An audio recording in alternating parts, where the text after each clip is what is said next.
How old am I? Not nearly as old as I look. Been that way ever since that night when my hair turned white. That night? Well, I was driving home from a dance up near Ridgewater on this little road that leads to the big highway. It's pretty dark and winding for at least 10 miles, bumpy and curving through a forest so thick that the branches keep scraping on the sides of the car like they were trying to keep you from getting away. Suddenly, there's somebody in the road right in front of the car. I jammed on the brakes and stopped just in time. There was this shivering young woman. She had jumped into the middle of the road as if she could stop a car just by holding up her hand. She told me that she'd been in an accident and her car was a wreck. Then she asked me if I'd drive her home. She looked so cold and miserable. I let her in and even threw my white jacket around her because she was wearing a thin silk dress without even a sweater. Well, we started off for her house. And after more turns than you would believe, we pulled up in front of a very tidy little cottage with all of its lights turned on like a Christmas tree. She just sat there looking all worn out like she had used up every bit of energy she could spare. "Please ring the bell and see if my mother's home," she said. "The bell is on the left near the brass knob."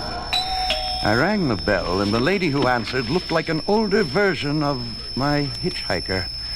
Before I even had a chance to speak, she said, "Don't say a word, just come this way."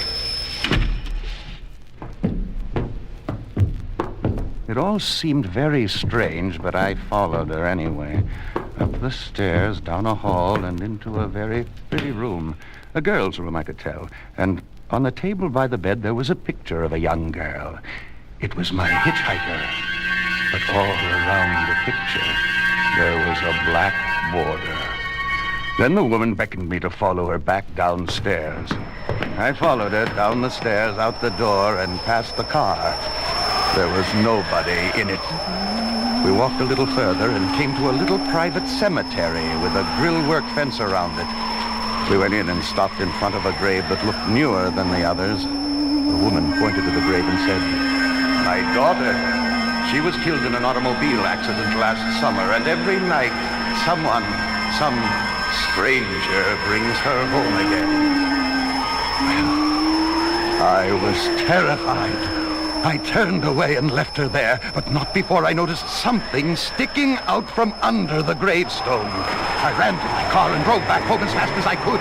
It wasn't until I was in my own house and in my own bedroom that I discovered that my hair was white. Pure white, the same color as my jacket. That's what was sticking out from under that gravestone, just like it had been there ever since the grave was first